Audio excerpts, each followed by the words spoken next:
This is Dr. Rosie Kuhn, and this podcast series is called Spiritual Immersion, Taking the Plunge. And the intention of this podcast series is to maybe introduce you to the possibility of beginning a path of spiritual immersion in a sense of beginning to develop a relationship with that part of yourself or that part of the world or that part of life that seems to be, well, mostly invisible. Can't see it, but we know it's there. Most of us, some of us say it's not.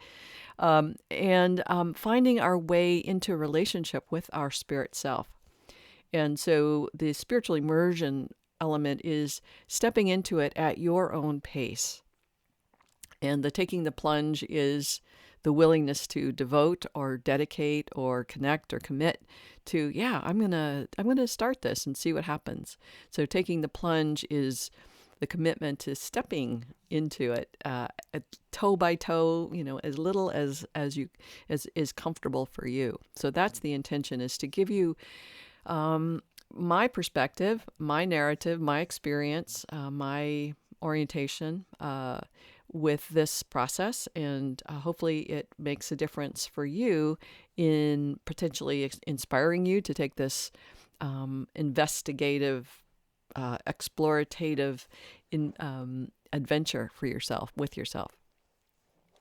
Now, the interesting thing is this pandemic of the coronavirus is happening right now. So today is March 25th. So it's just kind of interesting that I started this before the coronavirus hit. And so my intention was not to be focused on the virus and what it's doing in the world or how it's impacting. But the fact of the matter is that because we are having to socially isolate ourselves to protect ourselves and others from the virus spreading, it means that many of us are having to be with ourselves for the first time in a way that we've never been with ourselves before, perhaps, or that we're really, really afraid. And in that fear, we don't know where to turn. We don't know what to think. We don't know what's true. We don't know what's not true. We don't know who to listen to. And so some of us are really, really scared and in trauma even, or just terrorized by it all. And it's scary. And at the same time, it doesn't have to be scary.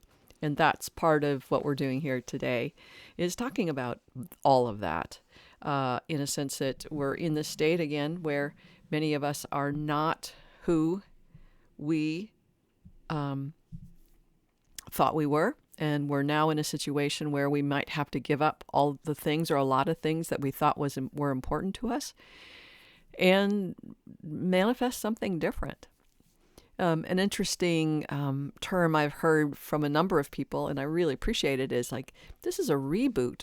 This is a time that we're rebooting life for each of us, or a reset. It's the reset button has been pushed by somebody, the divine will say, so that each of us, every single person on the planet, is pretty much impacted by this coronavirus, and I find that fascinating.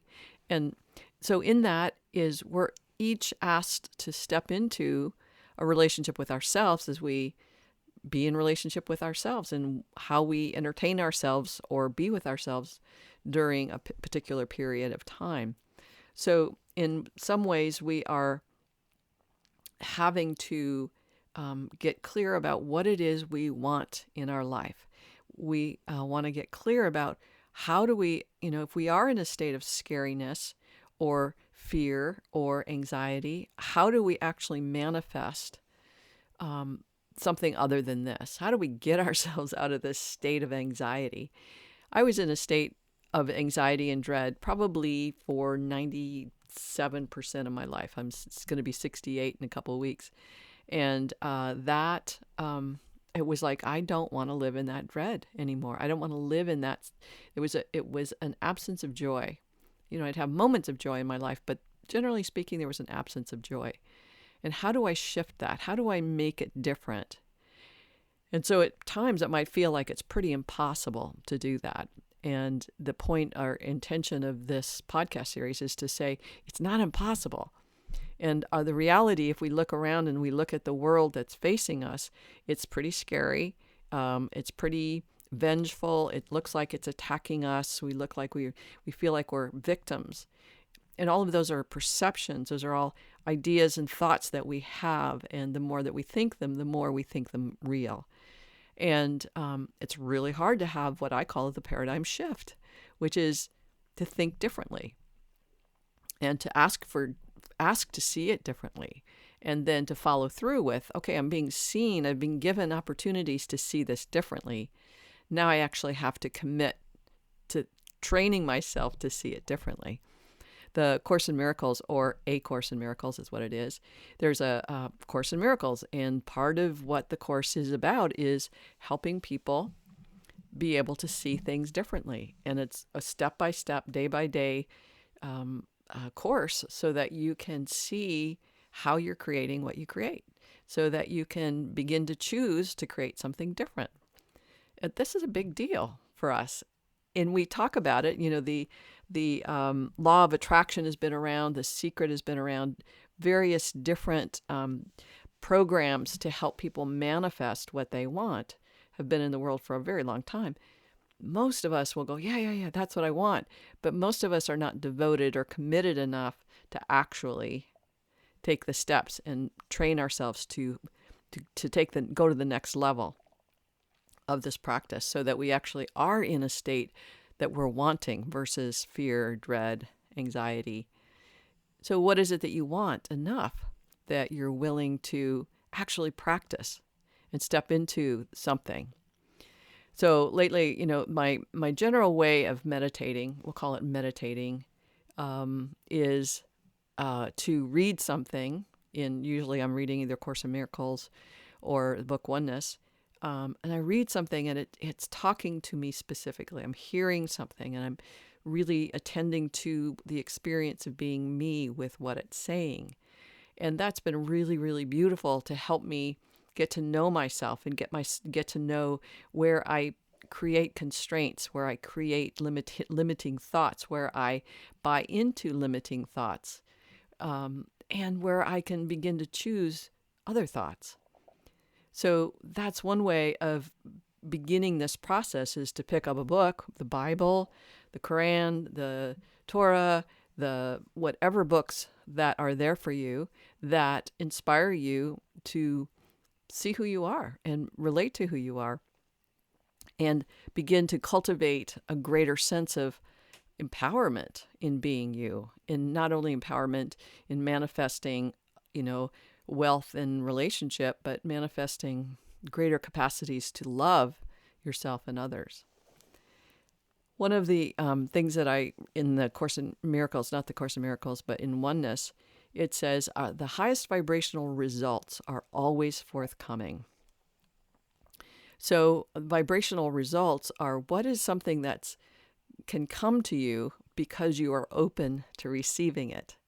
Now, receiving it in terms of I trust that the world is 100% potentiality. And I know that to be true. And yet there are constraints and limitations vibrationally in my thoughts. Generally, the thoughts will reflect my vibrational level. Those vibrations will inform me on where and how I'm limiting the manifestations that I want to come into my life.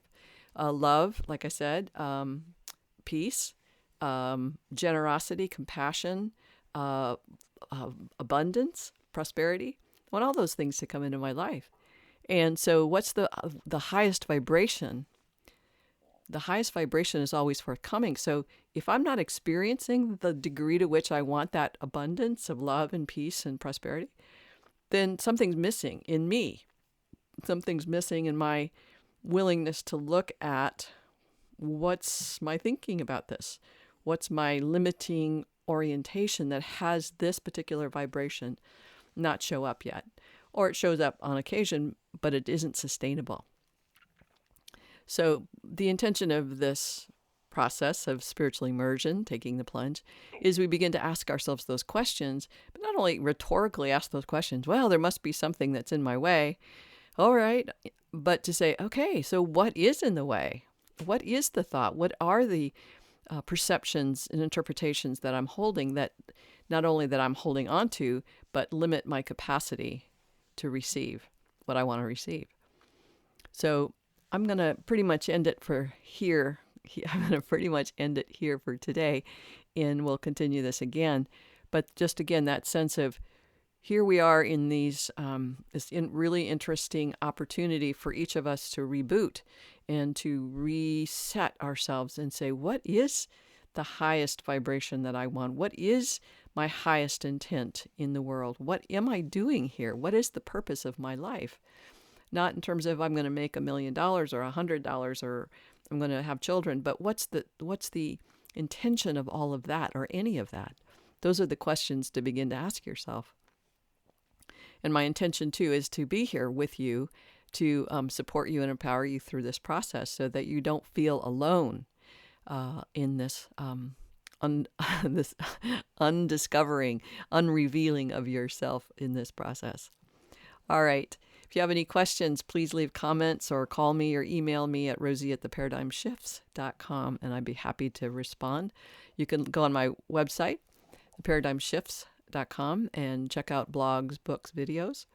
And beginning April 7th, my friend Margaret Lindsay, who's a brilliant artist, she and I will be doing a 6-week webinar called What's Really Happening When Life Gets Scary? The title is something like that, but check it out on my website and see if it's something that appeals to you. I think it's going to be really fun. Not only will we be talking, it's a webinar, so you'll be engaged in that conversation, but also we'll be doing some creative expressive elements of the work as well. All right, big hugs. Bye for now.